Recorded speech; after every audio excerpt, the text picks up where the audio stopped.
Hello, everyone, and welcome to the sixth episode of the Asian Startup Spotlight podcast. My name is Tristan, Helle, and I'm usual. I am very excited to be hosting this episode. Today's topic, for the ones who still don't know, will be Vietnam. Why Vietnam? The the very obvious reason is because Jean-Louis and myself, we are based in Vietnam, in Saigon, to work for WeGrow and develop the business here. But there are also many different reasons that you are probably aware of. The strategic location, overall, it's a really dynamic country, the booming economy, advancements in sectors like IT, tourism, manufacturing. There is also commitment towards sustainable growth with the 𝐻ETP contract that has been signed last year. And it's also one of the most explosive and impressive growth in the startup sector. And Jean-Louis and I are the living proof of this. And this is why we think it's one of the hottest places for active business in Southeast Asia. Unfortunately, we are not Vietnam experts yet, and this is why we have Source of Asia to share their knowledge, expertise, and experience on this topic. Before we deep dive into all of this powerful knowledge, I would just like to take the time to thank Jean-Louis for co-hosting this podcast as usual with me. And without further ado, Jean-Louis, I will let you introduce yourself. Thank you, Tristan. Thank you for this great organization, as usual. So just to give a bit of context, we are WeGrow. We are a French startup. Our company is 4 years old now, almost 5 actually. And we have been very successful in Europe. So what do you do when you are successful in one region? You want to expand. So 2 years ago, we started to have this reflection, where should we go? And we decided that Asia was the right way and the right direction to go and to scale our business model. And after we decided which country, for different reasons, we decided to go to Vietnam. But it was COVID time, so we had to wait. And I remember when Vietnam reopened tourist visa, I took my my plane and I arrived in Saigon, in Ho Chi Minh. And then I'm like, okay, now I need to create a structure. And for a month, I was meeting like a consulting company, and I realized, oof, it's going to be tough. You know, it's going to be expensive. It's going to be time consuming. And I remember one of my friends told me, oh, you should talk with Thierry. I'm like, okay, I'm with Thierry. And we end up having a conversation, Thierry and I, like a year ago. And after 1 hour, I'm like, okay, now I can see the future of our company in Vietnam. You proposed to me 2 options, and I took the second one. And since then, we are partner with the Source of Asia, but you have been helping us a lot at the beginning with all the visa to get and which help us, which at this time help us to focus on our business. So we own a big one to Source of Asia. Thanks to both of you. Before we interview you, we would like to take 2, 3, 5 minutes to give you the opportunity to explain your situation and your activity on a personal and professional note. So Adele and Thierry, I don't know who wants to start, but can you give us a bit more granularity about yourself and Source of Asia? Adele, please, I'll let you start. I will begin because I will be the shortest, I think. So my name is Adele Phung. Thank you very much, Tristan and Jean-Louis, for welcoming us today on the podcast. So I'm Chief Strategy Officer at Source of Asia, meaning I'm working directly with Thierry on short-term, middle-term, and long-term strategy for Source of Asia. And more specifically, I'm working to develop the strategic partners for Source of Asia for the future of the company. And also I have a team regarding marketing and communication activities. Maybe I will just give you my story. So I worked in different consulting firms when I was in France. For the story, my grandfather was Vietnamese, so that is why Vietnam for me is important, and why the first time I wanted to come to Vietnam and to discover this country. So that's why I did in 2018. And when I arrived, it was, I think, as Jean-Louis, a big shock of Asia, of this country, and I completely discover and saw the opportunity, the business opportunities here to create and develop. I was thinking of staying, and when I had these ideas, that when I met Thierry, Benjamin and Zachary, who are the shareholders of 𝐻𝐸𝐸𝐻. And actually, that was a great match because it was exactly what I was looking for, a company combining French culture and Vietnamese culture to help foreign companies, foreign startups, foreign people actually to set up in Vietnam and Southeast Asia. So that's why I came back in 2022 in Vietnam to work longer with 𝐻𝐸𝐸𝐻 as a Chief Strategy Officer. Thank you, Adele. Thank you, Tristan. Thank you, Jean-Louis. Hello, everyone. You introduced me, Tristan, I think, as the expert for Vietnam, even if after 25 years in the country, there are still many things I don't understand about Vietnam, but I get used to work in the country and love the country. So I'm not sure I'm the expert of Vietnam, but probably I'm the oldest among all of us. So let's keep this role for me. About my story, because I think it's at the end, this is just the way Vietnam has opened and grow, and this is the way I've lived my last 25 years. So a bit like you, Jean-Louis, I came to Vietnam first in '95 as a tourist. I thought I would stay at that time just 3 months. I stayed 2 years. I opened a first company. That was another Vietnam, another country, another century. That company, we used a prête-nom, so it was not really our company. We had to go out to Laos every 3 months to renew our visa. We could not control the bank account. We could not control the invoice. I mean, we could not control anything. But we started a small company at that time. And 2 years later, there was a crisis in Asia in '97. So we decided to stop and to come back to France, thinking I would never come back to Vietnam. And so I went back to Paris. I worked 2 years for Adele Group.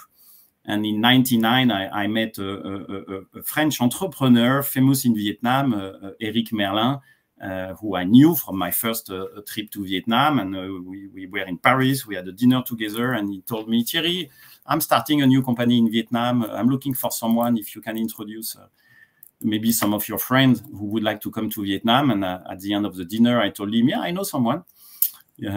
That's me. I'm ready to come back. The next day, I resigned from Adele, and I came back to Vietnam in '99. And since then, I live and work in Vietnam.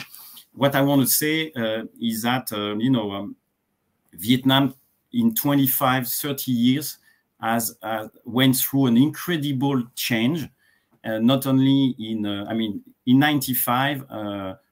When you go out in the street in Hanoi, you have a traffic jam of a bicycle.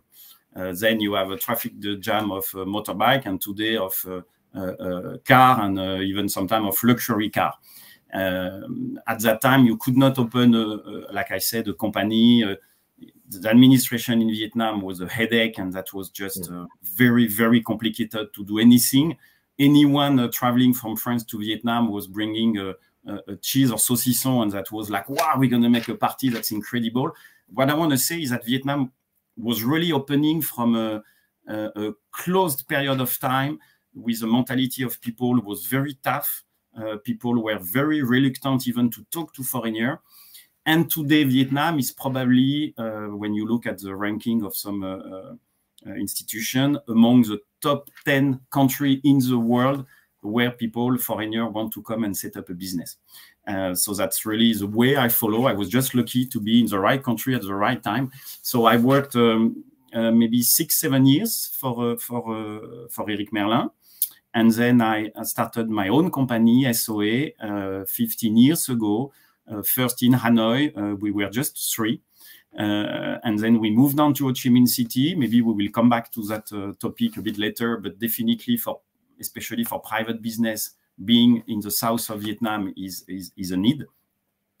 And I've been growing source of Asia since that time, just following our client need. So at the beginning, people were coming to Vietnam to buy something or to find a supplier. Vietnam was like, oh, it's cheap, I'm going to buy something. So we opened a business unit around sourcing and buying office. But as from 2005-10, foreign companies realized that Vietnam was also a country of 100 million people starting to have money, to spend money. So we opened a business unit of market expansion to help foreign companies actually to not to come and buy, but to come and sell their product in Vietnam. A bit later, it came to the point that company and our client want to open a branch, want to hire people, want to have office. So we opened our business unit number 3, which is corporate service. Currently, to give you an idea, we have more than 120 people under wage hosting in SOA when we have only, I would say, 50 employees. And a bit later, some company in Vietnam, it happened the same in Europe. You know, some entrepreneur open their company. Now they are like 50, 60, 70 years old, and they feel like, oh, I want maybe to sell my company. So we opened a business unit for merging and acquisition. And to give you, again, an idea of how Vietnam has grown in the past 20 years, 10, 15 years ago, I had no idea that maybe one day we could even help a Vietnamese company to go abroad. And today we have several Vietnamese customers. We help them to go to US, to Canada, to France, to Germany. So today Vietnamese SME are ready to go abroad. And this is an example of how Vietnam has really entered the economic world in a very, very successful way. That was a bit of a long introduction. No, very clear, Thierry. A little question before we go through the interview, but do you help all kind of company, or are there some specific vertical on which you and Adele are working? So we basically help any type of company, anyone who want to understand something about Vietnam, do something in Vietnam, set up something and grow something in Vietnam. We might have a solution or an advice or something we can provide. In terms of business sector, we have a lot of company in agro-food business, in startup and digital, in healthcare, in home equipment, I forget some, probably cosmetic is a huge sector now, fashion also, and everything around what I call, you know, equipment, spare part for industry, because probably we will come back to that during the podcast, but Vietnam is definitely becoming a world factory with many companies coming to set up industry, and they need a lot of sub-supplier and equipment for that. So in terms of sector, that's very wide. And in terms of type of company, size of company, I would say usually company coming to Vietnam are between 3, 4, 5 million euro turnover up to usually working with us 50, 100 million. If they are huge, they might need a bit of advice, but usually they will go on their own. Clear, very clear. Very clear.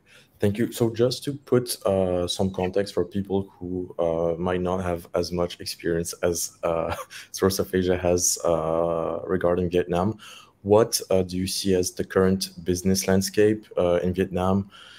What are the emerging trends and what are opportunities right now? Because especially after the COVID crisis, Vietnam is slowly reopening. China is also reopening. Do you see any specific opportunities right now for companies to join Vietnam?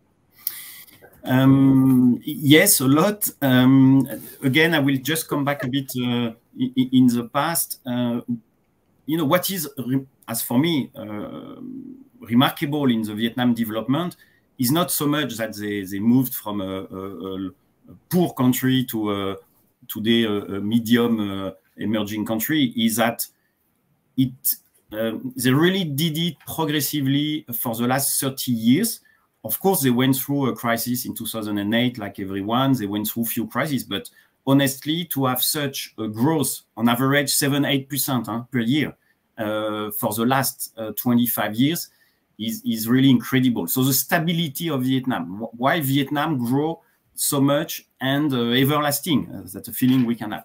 I think it's because first the government made a decision in 1985, what we call the �ْ𝐤𝐬𝐬 in Vietnamese, which is the renouveau, so it's the opening of the economy, let's put it like this.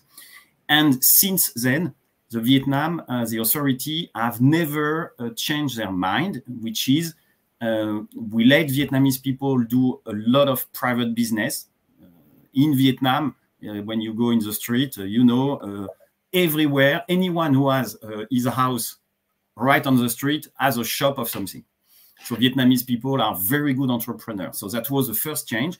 And the second change at that time is that a Vietnamese authority decided to really join and enter all the world organization, OMC and all the FTA. And Vietnam today is a country in Asia with the most number of foreign trade agreements. And it has never changed, which in the mind of a foreign investor, I think they see Vietnam as a stable, as a country where you can invest, you can have your own business, you can bring back your profit. So it's really worth coming. And even today with what is happening in China, there is what we call the China +1 strategy. So many companies are looking to move usually only part of their production out of China, and when they look in Asia, they will see Vietnam #1 and a bit of Thailand and Malaysia as an option. But also, and this is for me a big change also, and really again shows Vietnam's success. In 2005, 2010, even 2015, a foreign company looking to open, to set up a hub, a Southeast Asia hub, would never choose Vietnam. They will choose Hong Kong or Singapore or Bangkok. Today, Hong Kong, for mainly political reasons, companies are reluctant to go there. Singapore is a great country, but it's very expensive and it's quite difficult for foreigners to set up in terms of visa today. And Bangkok is chosen still by few companies, but I feel it's not that much currently. And today, people choose Vietnam, actually Ho Chi Minh City, so south of Vietnam, as their hub, because if you look at the 10 countries of ASEAN, you are right in the center. And in terms of, cost of living, infrastructure, today Vietnam probably offers the best mix for the region. So this, very stable policy of Vietnamese authority bring, fruits really to Vietnam. So today, of course, there are many opportunities. It's difficult, honestly, to list a few of them. In Vietnam, for me, the growth is driven mainly by the population. So it's 100 million people. They are young. It's less than 35 years old on average. It's a population which is very happy to spend money when they have. You can really show a bit your success and everything by spending money, buying a foreign brand and so on. So people are moving to a real estate market. The family structure, before you have 3 generations in one house, now people want to be independent. So there is a boom in real estate, a boom in apartment, everything. So it means that if you are in a sector like, again, food, healthcare, medical, education, definitely you can do something in Vietnam. We are even today helping, to give you an idea, some medium-end and high-end French furniture brand to come and sell in Vietnam. While in Vietnam, you have everyone producing cheap furniture, but there is a market for that. People, when they have money, they want to buy a foreign brand. You can see all the boom of department store and luxury shop and so on. Vietnam also, I think it's important to keep in mind, is they are very good in IT. They are all very well connected. They all go very quickly on an app and checking price, buying online, and so on. So all this sector is also definitely a place where you have opportunities, not only maybe to sell your service or to do something into the business, but also we have a lot of customers in this field for companies who are looking for technician, for dev, for IT people. So we set up some platform today of people who are basically working on this software, which also, if you are in Europe, can help you in terms of time zone to cover a 24 hours service. This being said, it becomes more and more challenging to come to Vietnam. First, because a lot of companies are coming, so the competition start to be strong. Vietnamese people, I said a lot of very nice things about them, so I can also put a bit of challenge. They are, like very much entrepreneur. So it's all a bit about the balance of power, which means that when you work with your distributor, when you work with your partner, and so on, you need to have time, you need to be careful, you need to structure your agreement, you need to control you. So the time to come in Vietnam to set up your product, to make sure that you will have a good balance with your partner, it's not that easy. And today there is also a pressure a bit on labor market. You cannot succeed in Vietnam without good Vietnamese people. And today to hire and train and keep a good team is a bit of a challenge, which was maybe less the case 10 years ago.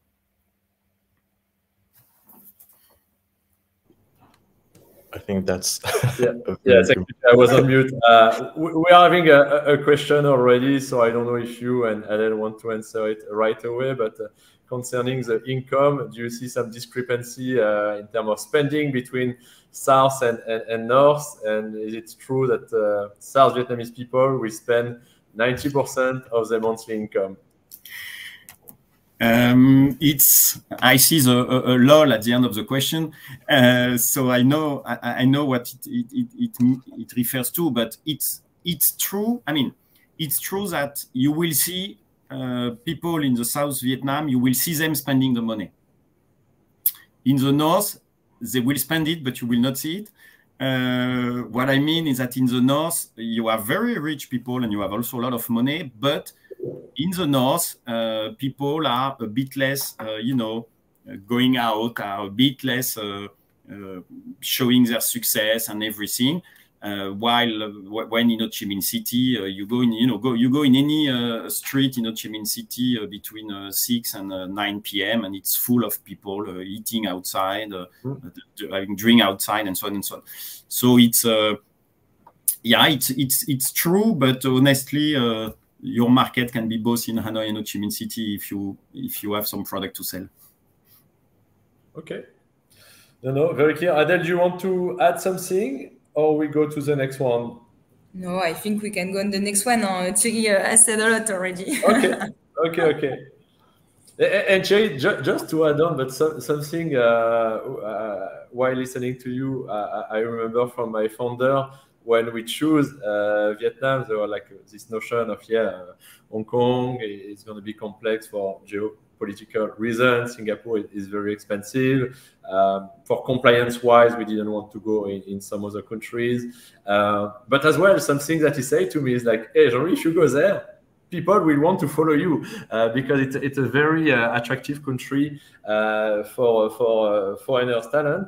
And Tristan was not supposed to come with me at the beginning. He was supposed to be in Barcelona in our main HQ, but he said, "Can I come as well?" So it's a very, very attractive country.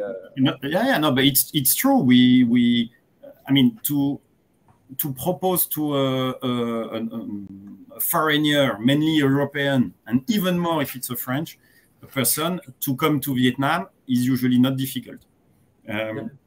And it's for good reason. I mean, the food is great, the people are great, you can do a lot of things. All the region for traveling is great.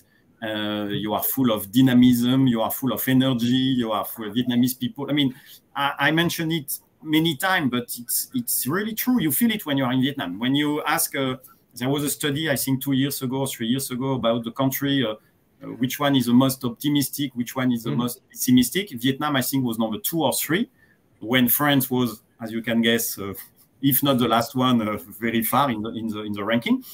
And it's true, you feel it. I mean, Vietnamese people, and I'm married with a Vietnamese woman. I know very well all her family, and the Vietnamese people today, 25 years old, they know for sure that they live much better than their parents and much, much better than their grandparents.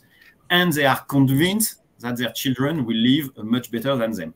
So it gives, of course, a lot of energy and enthusiasm and everything to the country, which is a very good driver for growth, I believe, but it also gives a lot of positive feeling and energy when you live there. So yeah, definitely, you should come to Vietnam.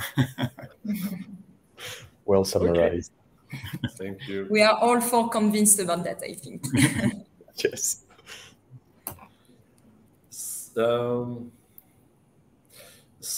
So what would be, according to you, the key factor that makes Vietnam attractive for business, even if you already mentioned a lot of elements?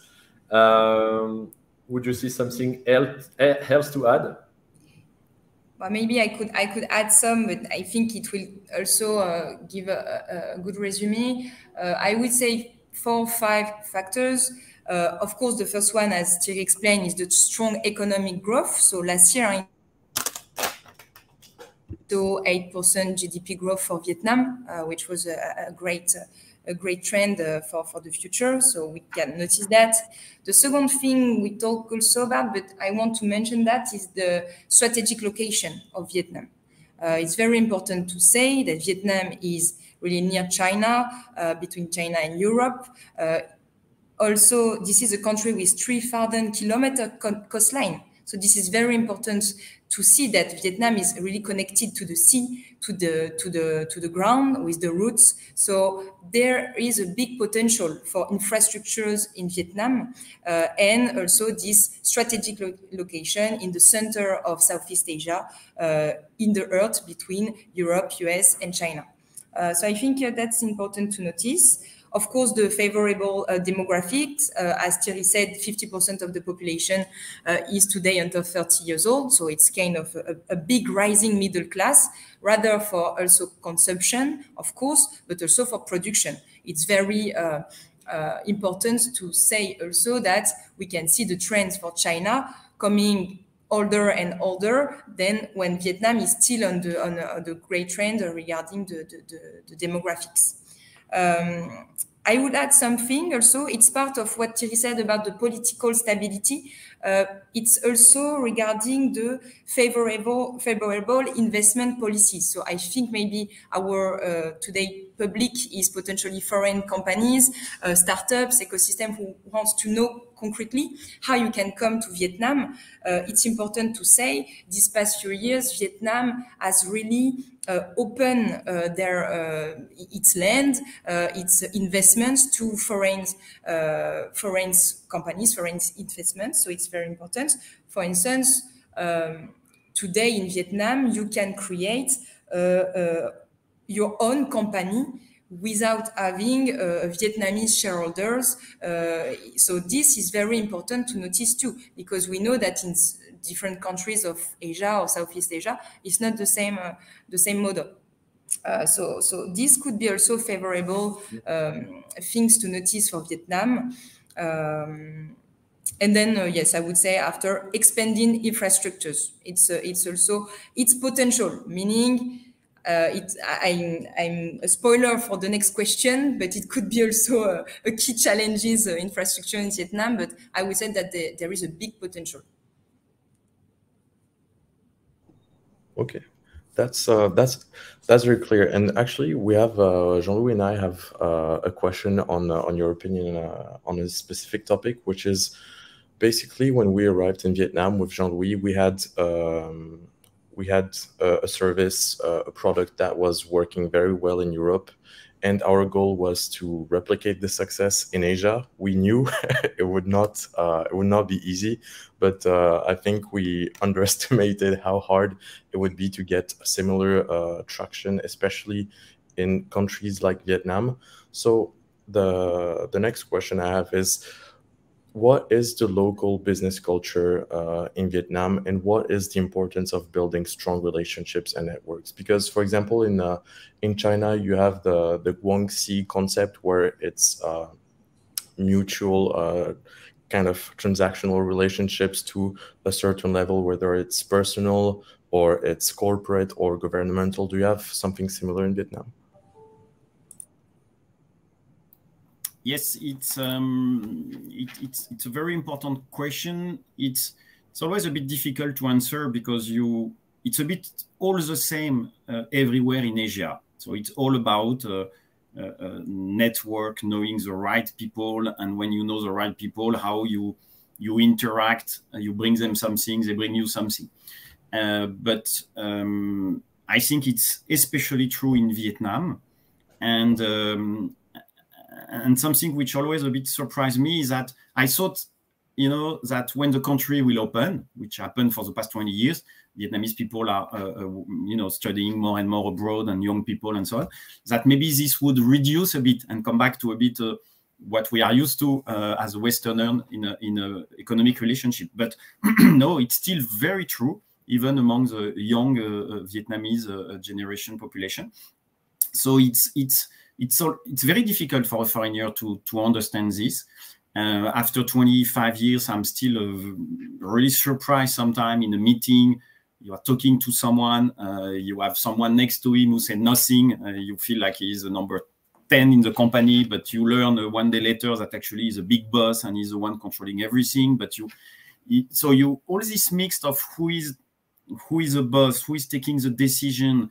The decision must be taken collectively. So you need to make sure everyone understand what you want to do with them or sell. All this is difficult for us. You get used to. And there is no also like red flag or things you can really mistake. Vietnamese people are welcoming. They will let you go through. They will smile a bit at you when you don't understand all these things, but it's not a big deal. You just need to be very humble and very patient. And also, again, you need to have very good Vietnamese key staff. Definitely, in my company in the last 15 years, I had some very difficult period of growth. We had some big issue and so on and so on. Usually, when it started to grow and all the success we can have in some part, 90%, it's because at that time, I had the chance to find, train, keep, and know how to work in a proper way with a good Vietnamese staff. Today, for most of our mission, we send our Vietnamese staff to discuss with the Vietnamese counterpart, and we don't go there, or we go only when we need to officialize something or whatever. But there is a lot of discussion important for the business, which are done not in a meeting, which we are not used to. So this is important. After, to build a strong relationship is also important because in Vietnam, you cannot yet access to a lot of good data. We have companies sometimes asking us, Thierry, can we have the list of the 21st distributor in that field? Can we have the list of the 100? Actually, no. We have some kind of list. It's not updated. You don't really have market data and information easily about key people. So actually, we build it ourselves. We have our own internal system of people we've been interacting with in the last 20 years. And actually, this gives us value of this, but it's not something you can really find or buy easily. And the last point is that we said that Vietnamese people and Vietnamese authority are very much open to foreign investors. It's true. Today, in 25 years as a foreigner in Vietnam, I've always been very happy. I've never been challenged as a foreigner. So they are really very welcoming. This being said, there are some topics that Vietnamese want to discuss between Vietnamese. The Vietnamese people are very proud about their country. They are very pragmatic. That's why there are some sectors, you know, for health, wine, or media, which are not protected for Vietnamese. That would be a bit too strong to turn it like this, but in which you need a strong Vietnamese partner. And you need to be aware of it and build this relationship. And it takes time. It takes really time. People coming to Vietnam, of course, you have some very quick success story in Vietnam, but very few. Usually in Vietnam, you know, after 1-2 years, you start to understand how it works, and you need at least 3, 4, 5 years before really to be able to move in this business environment and make it profitable. It's a bit like the traffic in the street. You know, when you go in Ho Chi Minh City for the first time, you feel like, wow, I cannot cross the street. It's completely crazy. But at the end, there is a logic and there is a move and the flow is working, and you need to understand how to go in that flow and let actually the flow drive you. We actually have a question coming from the chat, and oh yeah, I can fit everything on the screen. And yeah, it's very long and very precise. And its IT and manufacturing sectors are growing very fast in Vietnam. Do you think it may become an attractive destination for investors operating in the aerospace and energy sectors? Examples, aircraft, engine manufacturers. And does the country have the skills required to compete with India in this area? You want to answer, Adele, or then I need to answer on this one. Huh? No, it's up to you. No, I have few things on maybe energy, but maybe begin with the manufacturers' big things. Okay. It's, I mean, the question covers several topics for me. If you are talking about manufacturing, my answer would be yes. Yes, because all what we said in terms of it's very easy today to come to Vietnam to open a factory. You go to a ready-built factory. You have very nice, very modern industrial zone, so that's easy. Adele mentioned it quickly before. The cost of labor in Vietnam is cheap. It's still cheap. For the same qualification, a worker in Vietnam will cost 30% of the cost of the Chinese one. It's not 30% less, it's 30% of the Chinese cost, so minus 65%. And when you go to manufacturing, even on aerospace or car industry, you still need a lot of labor.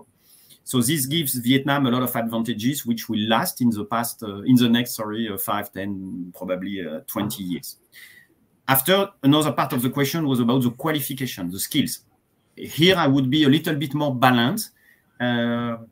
Vietnam is not yet at a level of skills in a production which is very high.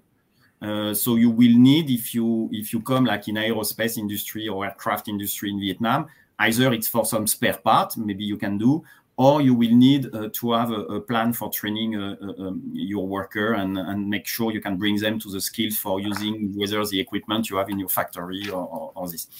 So that's important to know. If the question was also related to is Vietnam a market for selling aerospace or product like this, it's a bit early, I would say. But you can take an example with the car industry and VinFast.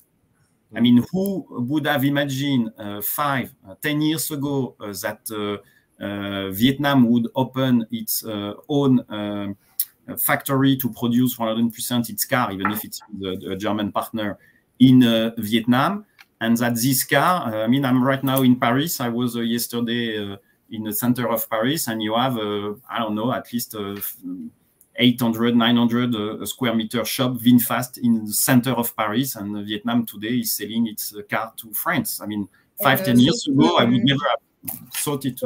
First Vietnamese company to be at the Salon de l'Automotive in Paris. To be mentioned.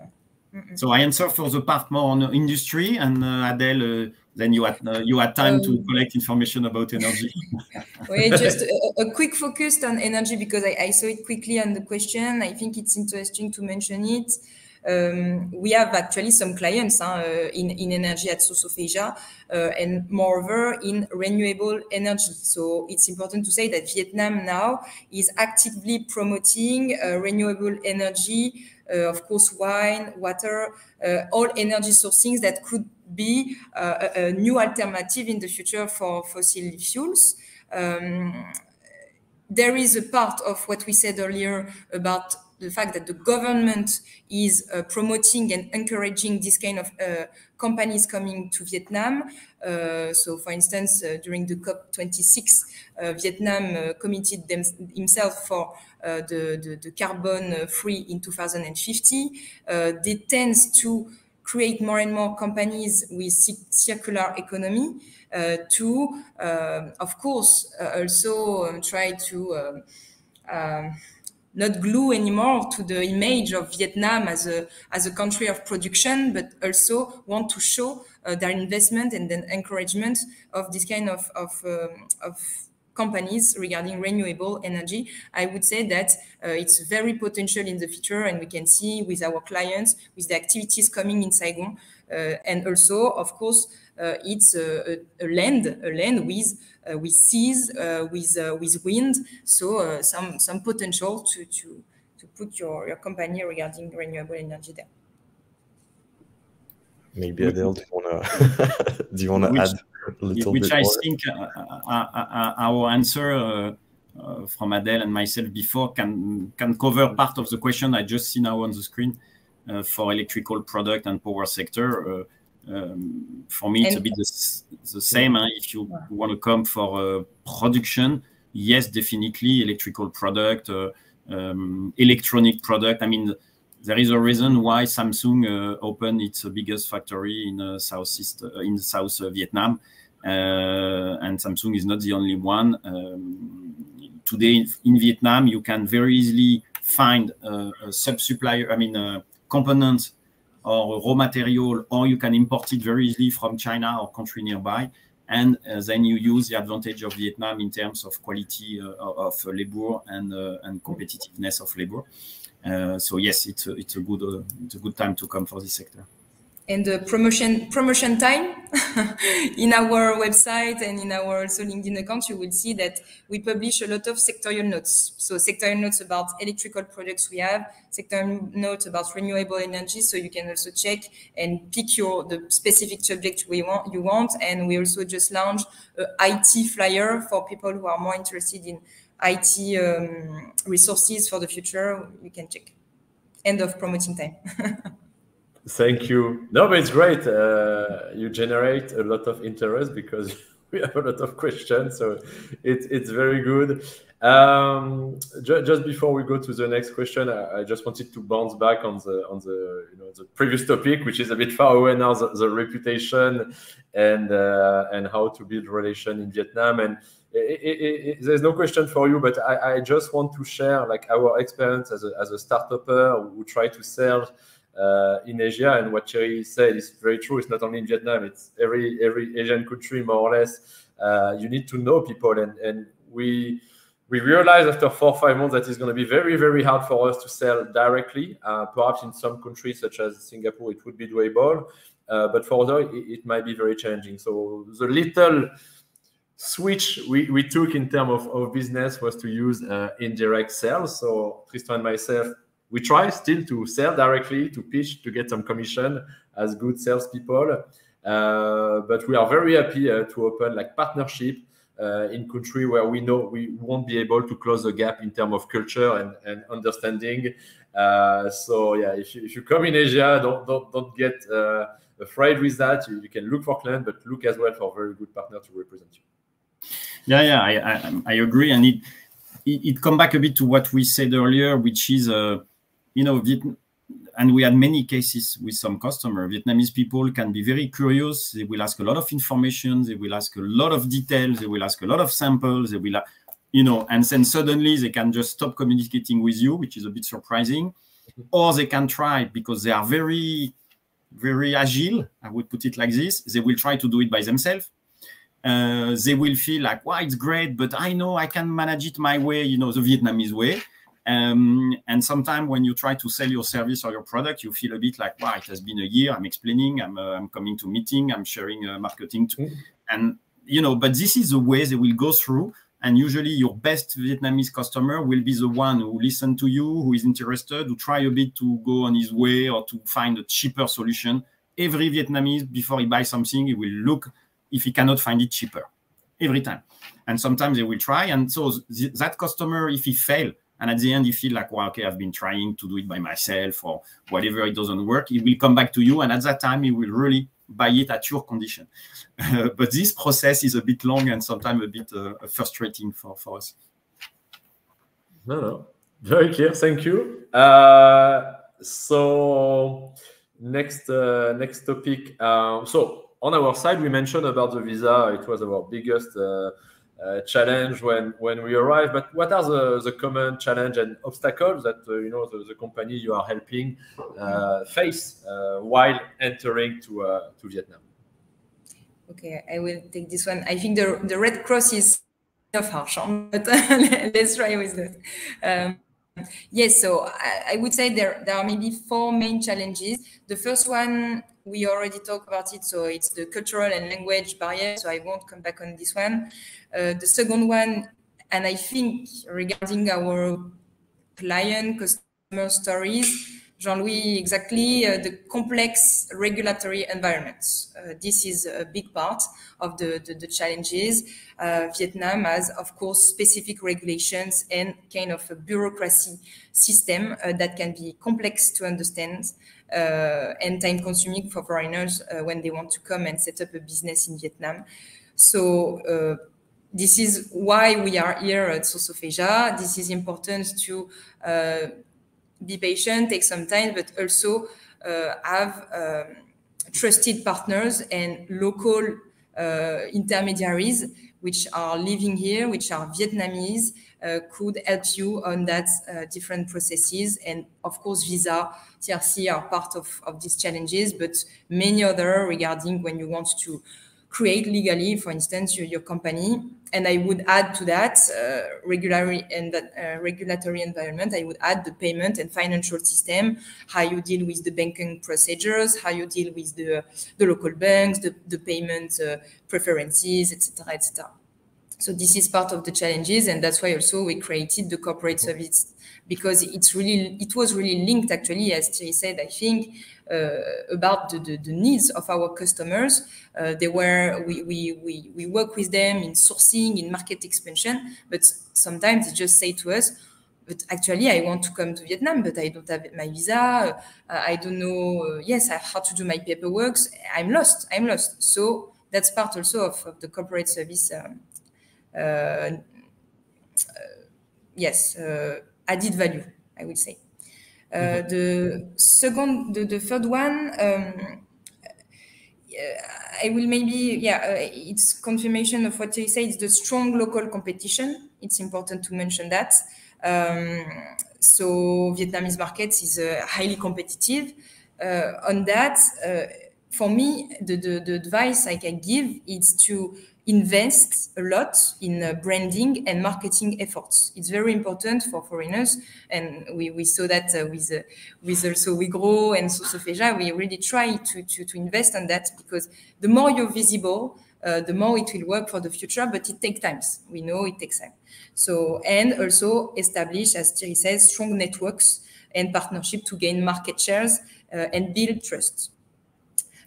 This is linked to the fourth one, and I think it will maybe interest more our public regarding startups, because we have some prospects and clients, and this is kind of the first question they ask: intellectual property protection. Mm-hmm. Of course, when you are a startup, you want to keep your idea, you want to develop yourself. So how, if the strong local competition is there, how you can keep it? So this is really a big challenge. So we, of course, advise to have your own laws partners, which are very important for you to better understand the regulation. Register trademarks, register patents, copyright early in the process, and of course work with legal experts. This is crucial also to have some due diligence, to understand your Vietnamese partner, etc. And the last one would say, we already talked about, but infrastructure and logistic. So I won't, I will give one example. I think we all know the subway in Ho Chi Minh City is here for 20 years now and is not operating yet. So that's exactly just one symbolic example to give you the path we need to continue in Vietnam. If I may add quickly something among the challenge, or at least what foreign company needs to know, it's also in terms of budget and money allocation. What I mean is coming to Vietnam today is not something you can do in 3 months at a very cheap cost.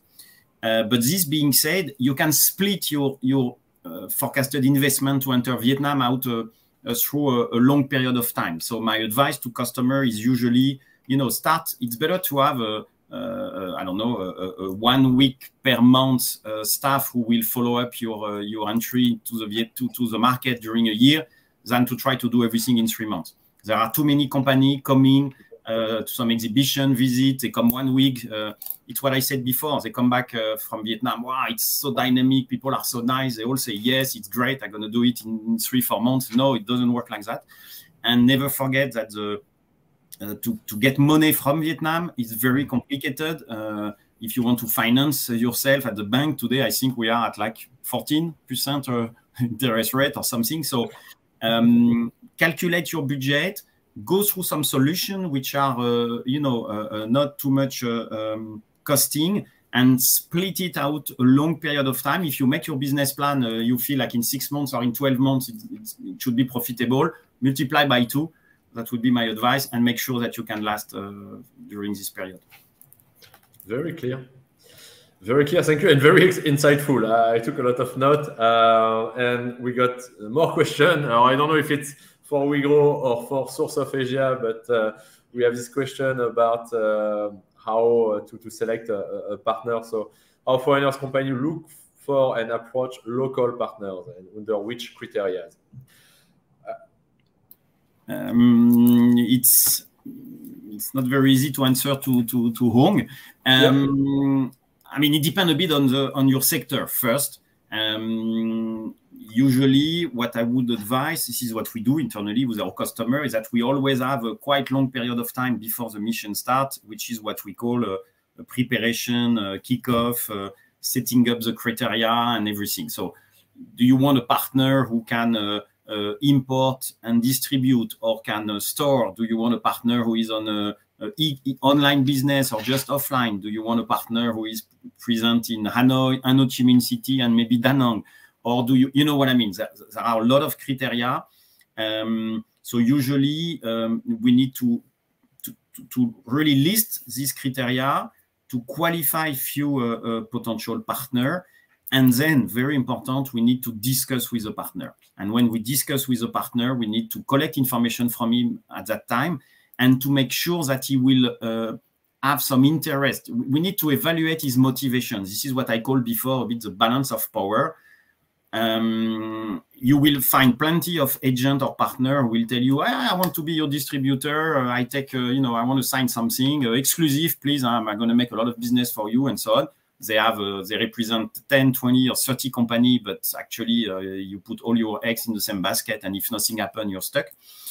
So you need to evaluate what's their motivation, what's their team, to be very cautious, and to tell them, okay, bring me one, I don't know, bring me one business, and then we'll see, or we give you just a 3 months exclusivity, and you need to test them, and always make sure that you need them as much as they need you.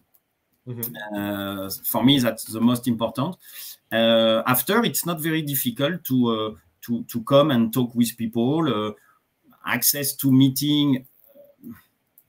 I mean, it can be difficult to access to the right person in a company, but usually it's not very difficult to go and talk with a Vietnamese company. So I think the most important is to define your criteria, to be very honest when you evaluate, and not just jump because you met someone very sympathetic, dynamic, or whatever. And then to evaluate in time, set up KPI, and every month, every 3 months, whatever, to really evaluate, does my partner really meet my expectation. If not, you need to have an exit strategy and move to another one. Thank you. I think you answer completely what. Yes. So I think we're slowly running out of time. What I will do is I will make a post with a recap of all of the information. If there are any key information from Source of Asia that needs to be put, I will also put all of their links, put all of their LinkedIn profiles so you can contact them directly.